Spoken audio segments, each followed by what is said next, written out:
அனைவருக்கும் வணக்கம். அடுத்த கணக்கு பார்த்திங்கன்னா மீப்போமா கண்கன்னு சொல்லி ஒரு 3 நம்பர் கொடுத்துருக்காங்க. மீப்போமா மானா மடங்கு, அதாவது எம் மல்டிப்ளிகேஷன். நம்ம என்ன கண்டுபிடிக்க போகிறோம்னா எல்சிஎம் வந்து கண்டுபிடிக்க போகிறோம். ஸோ ஃபஸ்ட்டு வந்து கொடுத்துருக்க நம்பர் எடுத்துக்கோங்க.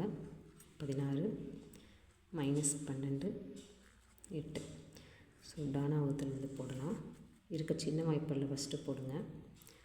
8 16 -6 4. ஸோ மறுபடியும் 2ஆம் வாய்ப்பாடில் போடலாம். 4 3 2. மறுபடியும் 2ஆம் வாய்ப்பாடில் 2. ஸோ இப்போ நமக்கு என்ன கேட்டிருக்காங்க அப்படின்னா எல்சிஎம்னால் இருக்க எல்லாத்தையுமே வந்து நம்ம மல்டிப்ளை பண்ணிடணும். வெளியே இருக்க எல்லாத்தையுமே வந்து மல்டிப்ளை பண்ணிடணும்.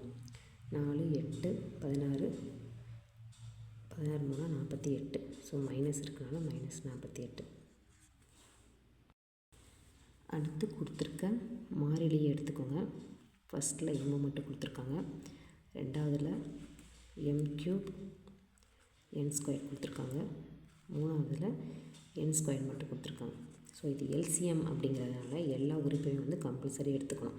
எம்ஐயும் எடுத்துக்கணும், எண்ணையும் எடுத்துக்கணும். இப்போ வந்து அடுக்கு பார்க்கணும். அடுக்கு எல்சிஎம் எல்லாம் லோன்னு வச்சுக்கலாம்.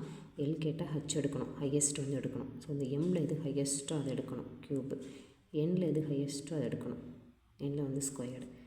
ஸோ நம்மளோட ஆன்சர் பார்த்திங்கன்னா இங்கே -48 வந்திருக்கு.